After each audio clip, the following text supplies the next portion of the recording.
try ko nga, sinubukan kong ano, yung pag ganun yung camera ko, pag ganun yung cellphone ko, kung maganda yung kakalabasan nito sa aking live, sa aking live, dito sa YouTube, nawa maganda.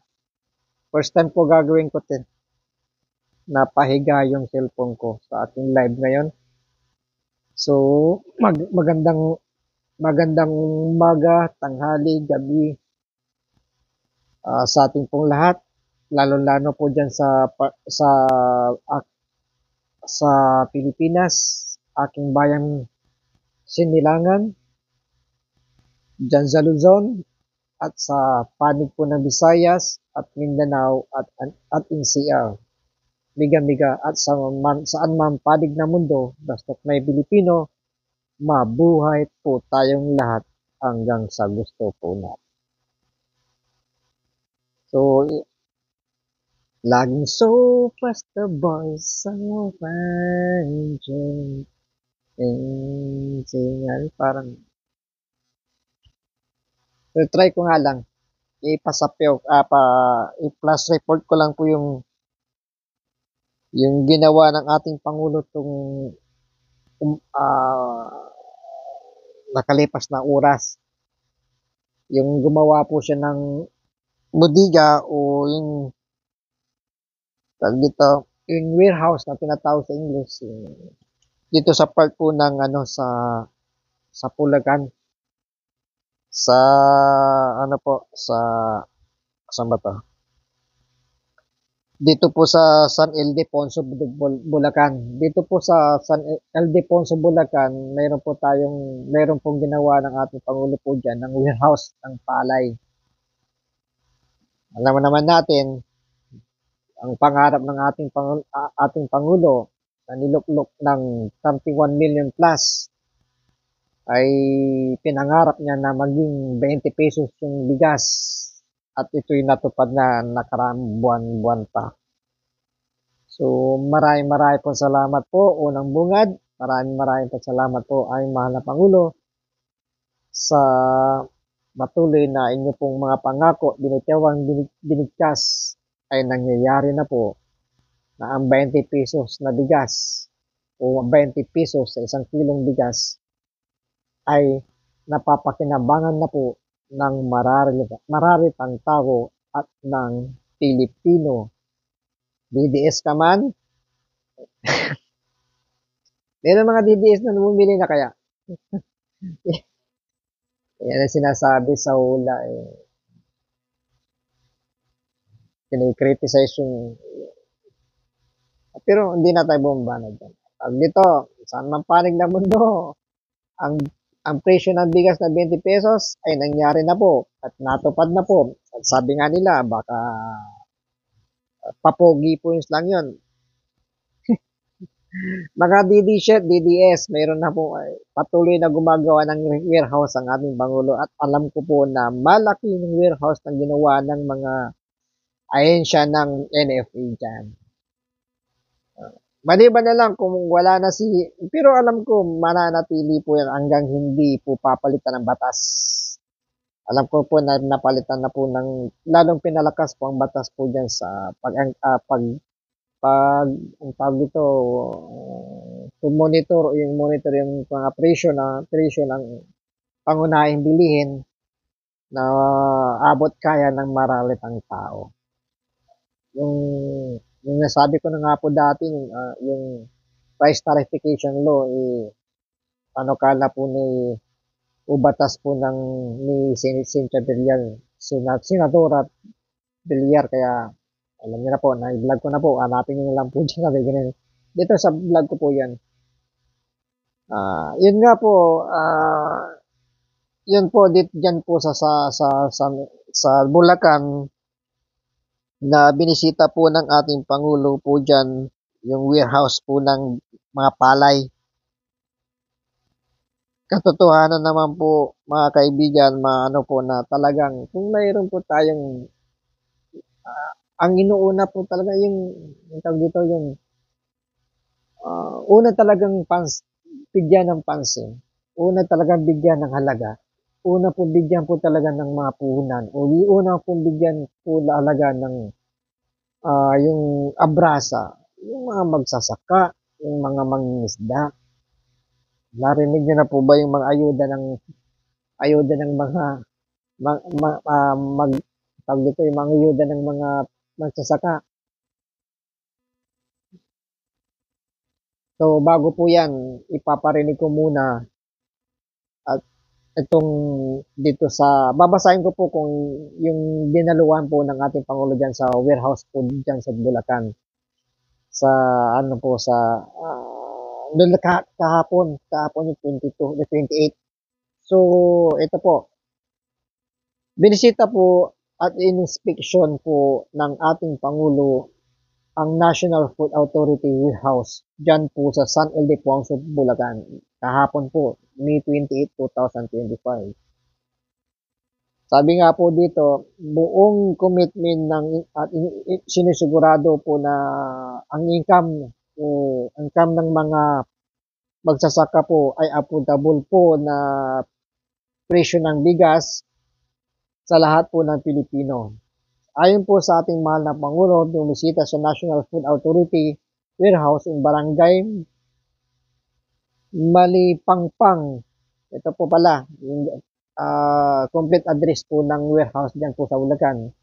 Binisita po ng ating Pangulo and inspection po niya at tinignan niya po na mismo ng kanyang dalawang mata na talagang safe yung warehouse na po yan. Pagdadala ka, pag-imbakan ng po ng mga palay. So ito po, binisita po ng ating mahal na Pangulo ang warehouse dyan po sa barangay Malimpangpang, San Ildefonso, Bulacan, noong nakaraan 28 Mayo, 28 ng Mayo 2025. Sa programang ito ay namit ng ating Pangulo ang 70 o 77 participant ng ito, English. 70 participating farmers during the NFA Ugnayang Forum.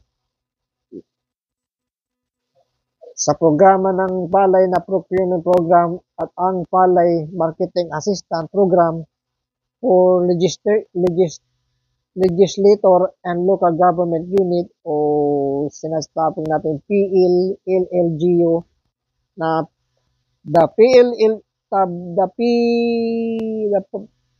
the Palig ano ba to? PLLGU allow to local governments unit LGUs to contribute additional funds to increase the NFA current buying price of 24 per kilo. 24 per kilo ng ano to palay. Mura din talaga.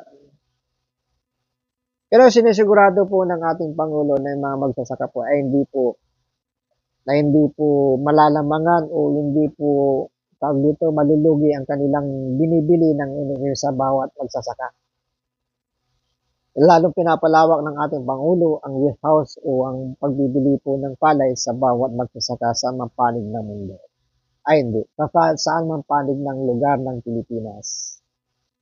So pinangunaan po ng ating ano po dito sa Department of Agriculture si Secretary Francisco Q. Laurel and NFA Administration Larry Lacson, and our President Marcos Jr. speak to warehouse wherein, dalawang warehouse po, where he witnesses the going procurement of locally harvesting palay and receive a briefing from NFA official, and then the examines of current palay stockpile and oversees the loading of palay bound to private milling facilities. So nag-ano pa rin po dito sa ating Pangulo dito po sa dalawang warehouse po dito sa Bulacan. Ang tawag dito, nakipag-usap sa mga magsasaka na siyempre kinuhanan din niya ng mga opinion niyan, mga hinahing nila na talagang iniabrasa pa talaga ng Pangulo natin ang mga magsasaka sa bawat kanilang pangangailangan o sa kanila din pagbibenta ng kanilang mga palay sa mismo sa ating pamahalang gobyerno ng NFA. So, sabi po nga dito, the NFA Rice Inventory play a key roles in supporting the administration. Benting bigas, meron na.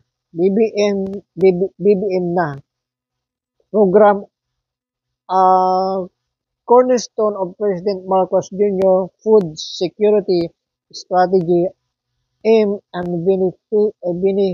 benefiting up to 60 million Filipinos and continuing to the end of this term in 2020. Nawa, kahit nga papaano inawa, dalangin natin na kahit mawala na, bumaba naman na siya sa kanyang pwesto, matuloy po nawa yung mga nasimulan niya na, yung bigas na po yan na mananatili hanggang katapusan ng mundo na 20, mayroon pa rin na 20 pesos na bigas sa isang kilo. So marami rin ito po, papanoorin po natin yung warehouse na po yan sa Bulacan. Bumisita ang ating Pangulo po ito. Daming bigas ang NFA. Tinanggalan ko lang ng sound para hindi naman tayo ma-copyright eh. Sayang naman ang pinagpapagura natin. Yan po sa Bulacan po yan, sa San Ildefonso. Pinulong po ng ating Pangulo po yung mga magsasaka, nagbenta o yung mga yung kanilang mga palay sa mismo ng warehouse po ng ating pamahalan ng NFA. Yan, ang daming bigas, ang daming palay. Palay yan, warehouse po dyan sa Bulacan.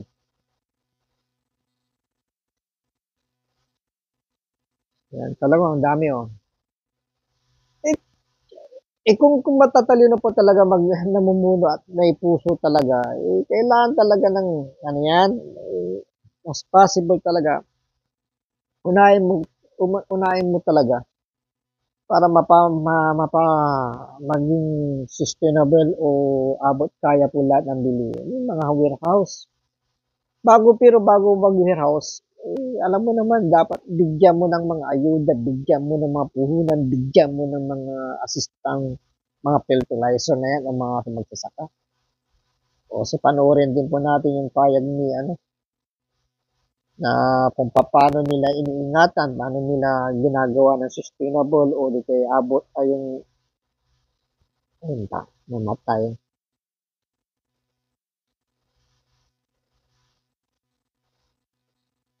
I love, mahal na mahal ko ang bigas. Siyempre, tayo mga Pilipino pa naman Madali natin yung mga pag-ulit para matulungan ng mga layunin natin dito. Unang-una, yung ugnayan natin sa mga magsasaka. Gusto nating maramdaman o marinig yung kanilang mga concerns. Pangalawa, gusto natin pakita sa Pangulo kung ano yung ginagawa ng National Commission para matulungan ng mga magsasaka.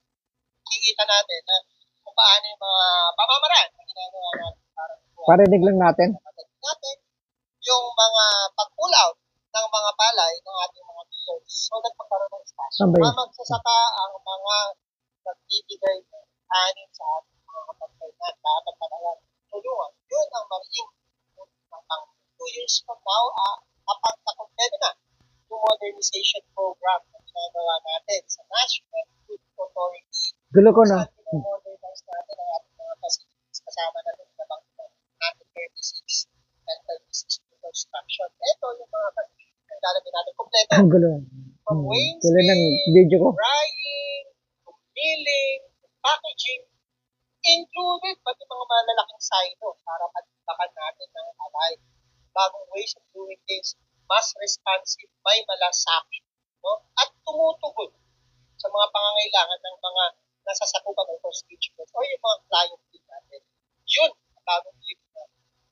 Ito na po yung pinaka hinihintay natin. Kaya masaya kami dahil yung 20 pesos ng ating Pangulo ay matutupad na.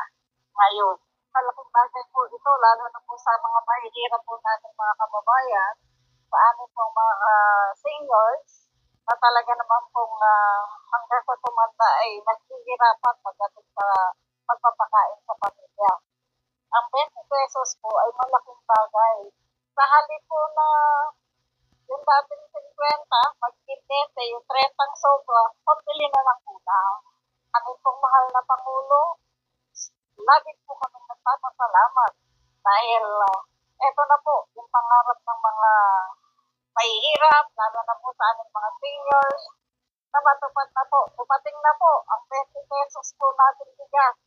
Ito po ay kami ay sobra-sobra po talagang nagagalak. Masyadong masaya ako kasi maraming nangarap niyan. Ayaw ko mapiligasan ng presidente. Malaking bagay po yan kasi lalo na kung mahirap ang pamilya, mga kapispada, siyempre, budget ang ating pera. So, kung naging 20 na, makapili ka pa ng pagkakas. Sir, maraming salamat po. At dumating na ang murang bigat na inaasahan ng mga Pilipino. Wala ng Pilipino magugutom sa bagong Pilipino. President, na talagang pinaparating ko po yung ating buong pusong pasasalamat sa ganitong programa na inyo pong itinayo na talagang para po sa aming mga mahihirap. Maraming salamat po.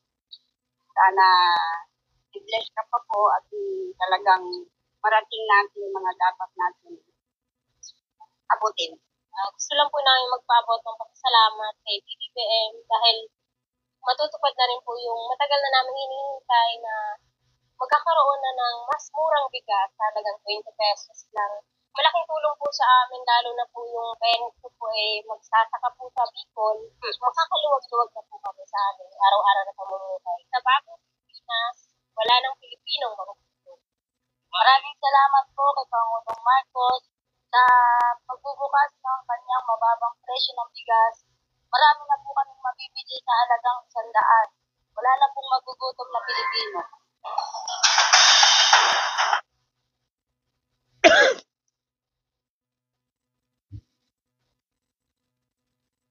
Sa bawat Pilipino po na andun po yung mga mararalitang tao na napapasaya mo, na lalo na pag ang bigas po ay maraming nagsasabi na mainam at hindi pagkaing hayop. Diyos ko, sino bang hindi rin po masisiyan po yan? O sino rin po isang tao na hindi rin po ang puso ay masaya. Diba? Wala din akong masabi. Ang masasabi ko lang masaya. Masaya ako kasi nga marami na tayong mga kababayan din po na nakakaranas na rin po dyan sa bigas na yan na 20 pesos na bigas na maraming yung kalidad po ng bigas ay mainam, masarap at pagkain tao, hindi pagkain ng hayop. Yung nagsasabi po ng pagkain hayop, ewan ko sa kanya. Ewan natin sa kanya. Hindi mo alam kung ano siya, Pilipino ba siya o ano siya. Pero tao rin naman siguro yun. Nagsasabi ng pagkain na hayop yung 20 pesos na bigas yan. Sabi ko nga po sa inyo, na-vlog ko naman na ito. Ang palay na po yan ay galing po sa magsasaka. At ang magsasaka na po yan at wala namang ibang pinaggalingan at pinagmulan yan o saan na po, saan lugar yan, kundi sa Pilipinas din po. Alam nyo kung bakit, ito yung alam nyo kung bakit naging mura po ang bigas? Unang-una po, pinayabong at sinuportaan ng pamahalaan ang lahat po ng magsasaka maging ang mga mangingisda. Milyon at alam ko, milyon talagang binigay ng pamahalan dyan sa mga magsasaka. Sa kanilang makinarya, yung machineries, pataba, tapos mayroon pa mga swimming po yan, at mayroon pa po yung mga puhunan yan. So, yung mga, in the same time, ibinigay pa yung mga lupa nila doon sa batas na uh, batas na pinamimigay yung mga titulo nila. Hindi sa ano yung mga magsasaka ay tumatanim ng utang na loob sa ating Pangulo dahil sa mga magsasaka nila na dati nilang hindi sa kanila wala pa silang titulo kundi talagang sinuportahan din naibag na to mula sa nasa region 2 pa naman ako noon eh. Pero kahit paano ilagay natin sa region 3. Sinuportahan po talaga ng sinuportahan talaga ng gobyerno ang lahat ng magsasaka, maging ang mangingisda. Ito po yan kung bakit gaano na lang minahal ng ating mahal nating Pangulo ang magsasaka. So, ano natin yung sa Region 3. Region 3 na ako eh. Region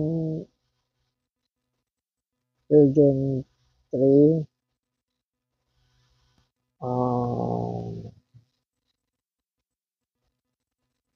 assistant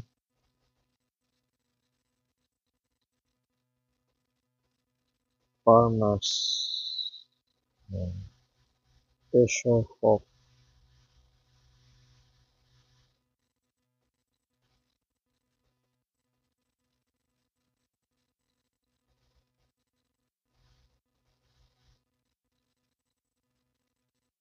Ito po.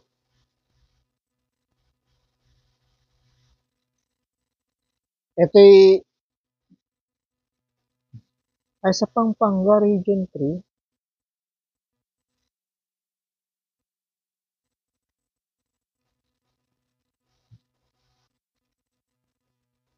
Naganap po ito sa Pampanga. Sa president, ito yung sinasabi ko po na niyakap at talagang binigyan ng pansin ng Pangulo natin. Nasapos ko na po yung Region 1, Region 2. Ito naman Region 3, dagdag sa ating vlog ngayon na kung bakit po napamura o naging mura ang bigas na ate pong kinakain o kinakain ng ating mga mamamayan Pilipino. So ito yung strategy, ito yung puso, ito yung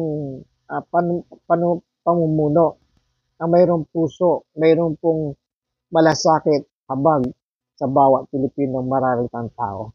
Kasi nga po, alam po natin na ang bigas ay pangunahin sa ating pang-araw-araw na pagkain. Dito sa Presidential Assistant to Farmers and Fisherfolk and Families in Region 3, ito ginanap po sa City of San Fernando, Pampanga. Yung tula na lang ngayon. Eh.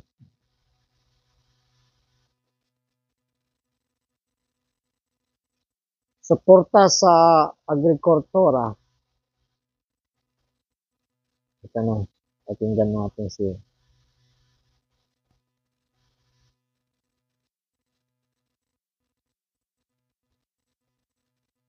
Sa part ng nito ni Gloria Macapagal-Arroyo. Sa puntong ito, inaanyayahan natin ang ating Agriculture Secretary. Ito po sa DSWD, ang DSWD, ito po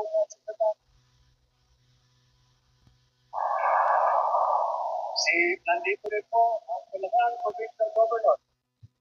Ang pag ng inyong lalawigan sa sektor ng agrikultura.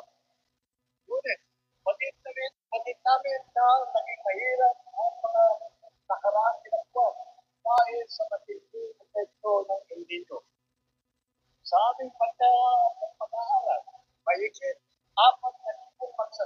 sa inyong riyon ang lubos na naapektuhan ng tagtuyot at nagtulot ng higit at 160 milyong pisong halaga ng pagkalugit upang makatulong sa inyong pagbangon at bilang pasasalamat sa inyong araw-araw na pagsisikap. Kami po ay mamamahagi sa inyo ng ilang tulong pandagdag sa inyong kabuhayan. Una na dito, galing po sa tanggapan ng Pangulo, ay magbibigay ng mahigit na 100 milyong pisong tulong na siyang ipapamahagi sa halagang tigsa 10,000 piso sa bawat magtataka, mangingisda at ilang pamilya dito sa Pampanga at sa lalawigan ng Bataan, Bulacan, Nueva Ecija, Tarlac at Zambales. Meron din po tayo ipamimigay. Office naman, galing sa House Speaker, Martin Romualdez, kasama din po ang ating mga congressman dito sa pagtulong sa inyo. Ang nagbigay at ang dala po at nagdating po sa opisina ni Speaker Martin Romualdez ay ang 5 kilong bigas para sa bawat na ito na nakadalo ngayong araw dito sa ating programa.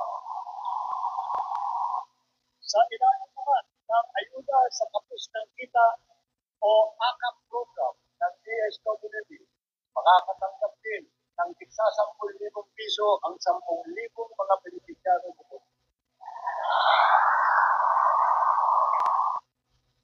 Yun yung sinasabi ko, may talagang niyakap, binigyan ng pansin, pinaryalidad ang bawat magsisikap upang wala, yung sabi nga ng ating Pangulo na wala nang maiiwan na mahihirap. So, ganun na lang po ang passion ng ating Pangulo sa bawat pong magsasaka at mga mangingisda.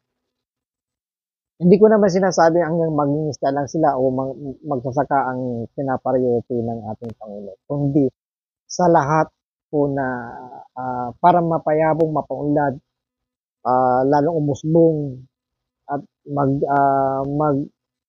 mag-grow up pa, ay tinutukan ng ating Pangulo ang ekonomiya ng ating bansang Pilipinas. Marami, pati nga yung still na yung bakal na pagawaan, na ni ating Pangulo yan, binuhay ulit yan. So, darating po tayo dyan. Pero 100% yan, kahit mag-results kayo dyan sa part ng kahit sa result, mayroon na po yun, buhay na po yun. So, yun po yung sinasabi ko po na kahit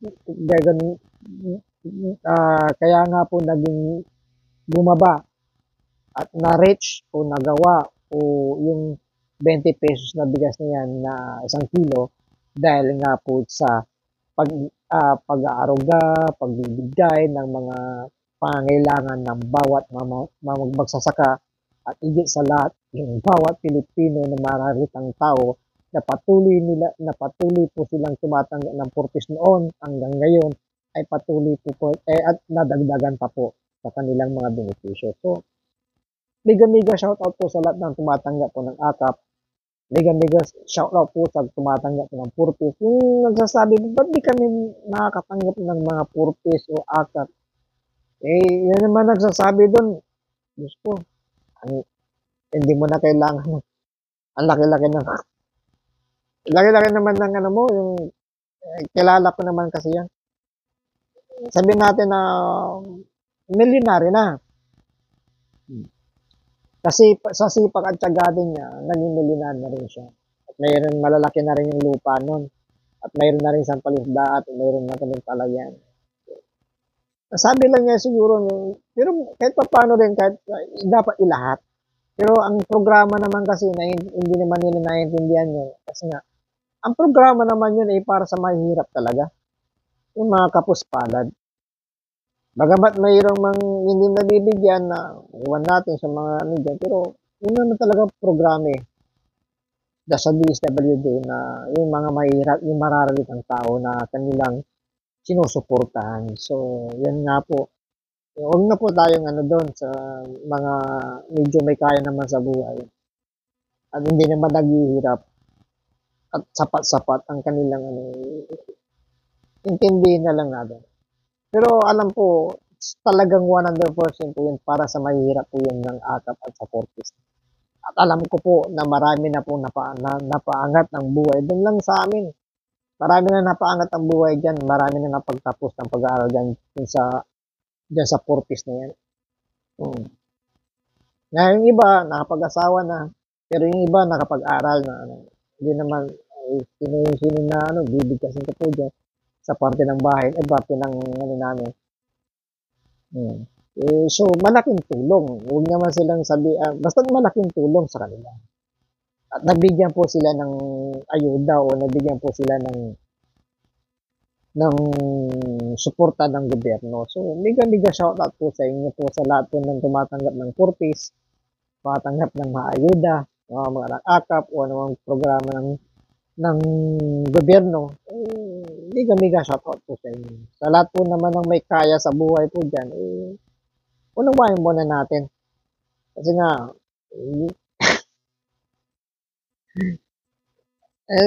medyo, sino naman din na magbibigay sa mga, kung may kaya ka naman, mayaman ka naman, bibigyan ka pa ba? Diba? It's unfair. Paano magiging unfair yun? Mayaman ka. So, hindi natin maiiwasan din yun sa mga ugali ng tao din. So, unawain na lang. So, yan ang programa ng gobyerno natin sa mga mahirap lang po nakapugo. Kaya nga sabi nga ng kaya nga po programa ng mga mahirap kasi yan sa yung mga AKAP niyo. And the same time, specific natin, mayroon naman talaga yung mga ayuda ng mga farmers. Na lahat po ng mga region, binigyan po sila. Hindi lang namigay ng lupa, pero binigyan pa rin po sila ng mga equipment, yun nga fertilizer, lahat po naman kailangan nila. Igit po sa lahat, tinutukan ng ating Pangulo ang production patungkol po sa agrikultura, sa palay, magsasaka, mangingisda, ano man po ang kanilang pangailangan na sa kanilang sakahan, sa kanilang mahanap buhay. So, yun po, napakahalaga po ang ayuda talaga ng gobyerno sa ating magsasaka. Kung walang ayuda naman ng gobyerno sa lahat ng magsasaka, hirap talaga. Kaya sabihin na lang natin kahit may mahirapan pa rin siya sa dami rin din ng siguro mga gastusin sa pag-aaral ng kanilang mga anak. So, sabihin natin na magkakapusin pa rin sila. So, maraming salamat sa ating Pangulo sa kanyang mga adikain, sa kanyang mga programa, sa kanyang panunungkulan na andun po ang puso niya sa lahat po ng magsasaka, mangingisda at sa lahat po ng mga mahihirap na mararitang tao.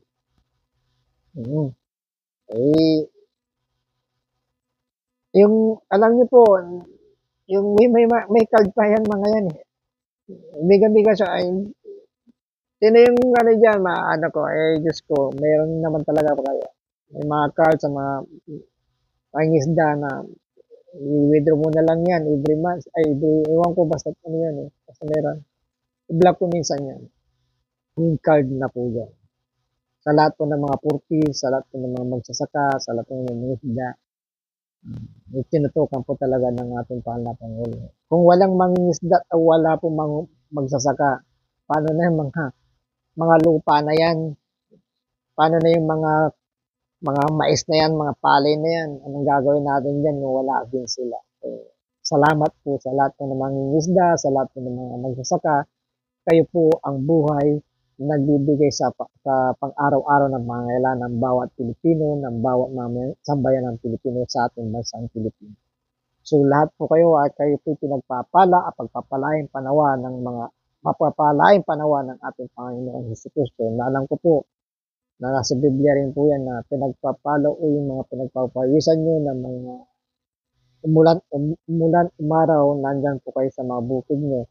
So, yun po isa po kayong biyaya para sa aming mga mamamayang Pilipino na patuloy na umaasa na maging progresibo o naging maunlad, maging masagana o maano yung mga palay natin, palay niyo po na magbibigay po sa amin ng pagkain sa hapon. Sa lahat po ng magsasaka, alam ko po na maraming pong binigay ng Pangulo sa inyo po. Nawa ay inyo pong ingatan at inyo pa rin po na pagsikapan, gamitin ng tama ang lahat po ng biyaya po na pinagkaloob po sa inyo ng ating Pangulo.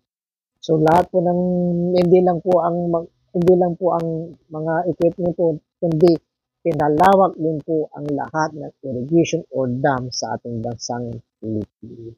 So sa lahat po ng Pilipino sa mga panig ng mundo, basta may Pilipino, Luzon, Visayas, Mindanao, and Sierra, sa mga panig ng mundo, mabuhay po tayong lahat at may God bless all sa ating buhay, sa ating pamumuhay ng bawat Pilipino.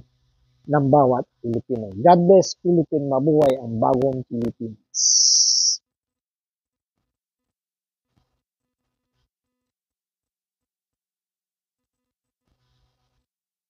Thank you.